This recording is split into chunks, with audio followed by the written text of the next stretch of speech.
Bonsoir à tous, bienvenue à Un jour un psaume, l'émission qui vient nous chercher à 18h pour parler de la parole de Dieu, des psaumes souvent de David. Là on va continuer encore avec un psaume de David, le psaume 32, un poème qui va nous amener toujours plus loin, plus loin avec le Seigneur, plus près de lui. Alors je vous laisse ouvrir vos Bibles ou alors vos écouteurs, vos oreilles, votre cœur surtout pour écouter la parole de Dieu. Psaume 32 de David, poème. Heureux celui dont la transgression est enlevée, dont le péché est pardonné. Heureux l'homme à qui l'Éternel ne tient plus compte de sa faute, et dans l'esprit duquel il n'y a point de fraude.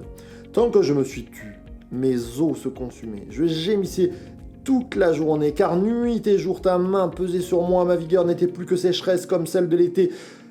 Je t'ai fait connaître mon péché. Je n'ai pas couvert ma faute. J'ai dit, je confesserai mes transgressions à l'Éternel.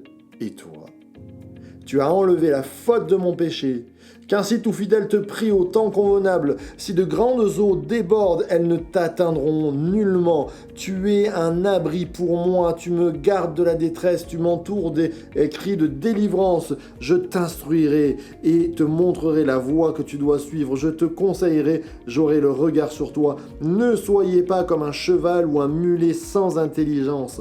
On les bride avec un frein et un mors dont on les pare afin qu'ils ne s'approchent pas de toi. Il y a beaucoup de douleur pour le méchant, mais celui qui se confie en l'Éternel est entouré de sa bienveillance. Juste, réjouissez-vous en l'Éternel et soyez dans l'allégresse, poussez des cris de joie, vous tous qui êtes droits de cœur. Amen, amen et amen. Voilà, alors ce soir, un psaume assez... encore beau, un psaume peut-être que vous connaissez, ces versets, tant que je me suis tu, mes os se consumaient. Eh bien, ce soir, on parle de repentance. On parle, quelquefois dans nos vies, il faut en parler, on est tordu. Quelquefois dans nos vies, vous vous rappelez, pécher, rater le but, on rate le but initial, c'est-à-dire que Dieu nous a changés, transformés pour que nous amenions des belles choses, il nous a créés pour qu'on puisse faire prospérer, croître, multiplier. Quelquefois on amène la destruction par des paroles, par des actions. Quelquefois on perd de la tempérance et on devient coléreux. Quelquefois on rentre dans des chemins où on savait d'avance que c'était mauvais, où les gens en face de nous étaient méchants et on s'auto-détruit. Et David a connu cela. Au travers du péché avec Bathsheba, mais même au travers sûrement de quelquefois des luttes avec lui-même. C'est souvent avec nous-mêmes qu'on a des luttes. Si les seules luttes étaient les luttes extérieures, nous serions parfaits, mais non. Et combien de fois notre cœur peut être tortueux par-dessus tout comme la parole de Dieu nous le dit. Et quand on marche dans le péché, quand nous mettons, j'allais dire, sous un autre maître que Dieu, eh bien, comme dit le verset 9, on les bride avec un frein et un mors dont on les pare. Il y a comme si le péché venait brider nos bouches, nos actions, nos envies. Et regardez par exemple l'alcool, qui est un péché qui vient... Premièrement, il vient détruire, on va dire, l'argent, la monnaie. Il vient prendre beaucoup d'argent. Peu à peu, on met de l'argent, on passe tout notre argent au bar ou toutes ces choses-là. Après, il vient toucher les liens sociaux, c'est-à-dire que le couple va se détériorer parce que le mari ou devient coléreux avec l'alcool ou n'est pas du tout là, il n'est pas présent, il passe trop de temps avec l'alcool et peu à peu tout se détériore. Quand c'est le couple, après ça va être le travail parce qu'il va être moins efficace au travail. Et alors un homme ou une femme, je prends l'exemple d'un homme, ça arrive un peu trop souvent chez les hommes. Et à la fin, c'est la santé qui va en prendre un coup et on va mourir d'une cirrhose du foie.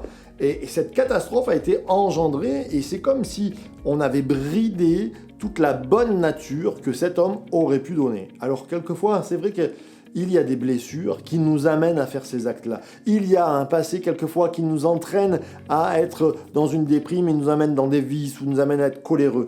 Eh bien, c'est le moment de changer. C'est le moment de demander pardon, mais aussi peut-être de pardonner, d'être consolé de notre passé. C'est le moment de changer parce que David le dit, tant que je me suis tu, eh bien je me consumais dans mon péché. J'étais comme tenu en bride. Et c'est important de pouvoir confesser, de dire mon Dieu, ce soir, je prends ce temps pour que tu guérisses mon passé et que je ne tombe pas dans le péché, pour que tu m'enlèves du péché et que je ne marche pas comme un cheval bridé, et afin que je puisse, comme le dit ce psaume, pousser des cris de joie à la fin. Parce que sinon, je vais être détruit.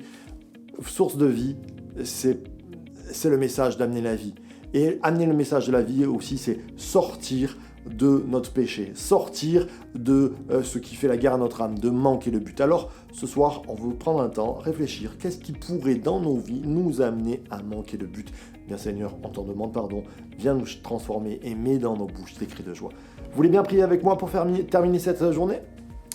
Notre Père, merci pour ta bonté, merci pour ton message, ta parole est la vérité.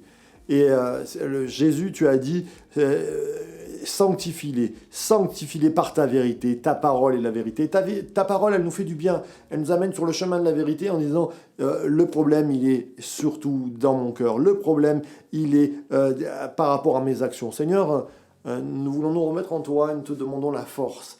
Déjà, te demandons la consolation, peut-être des actes passés qui nous ont amenés à pécher, peut-être un passé détérioré qui nous a amenés à avoir une vie déréglée. Seigneur, viens guérir le passé et maintenant coupe-nous des mauvaises choses, transforme notre âme afin qu'il y ait des cris de joie autour de nous et aussi dans nos bouches et que nous te célébrions dans la joie et la bonne humeur. Amen, amen et amen.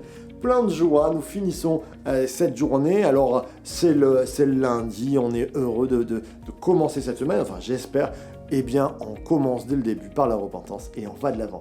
Soyez bénis, on se retrouve demain matin avec le Jesus Coffee qui a recommencé ce matin à 7h du matin. Donc, mardi 7h, c'est le Jesus Coffee. Mardi 18h, c'est un jour un psaume. Voilà, tout est bien. Source de vie de Church to Be.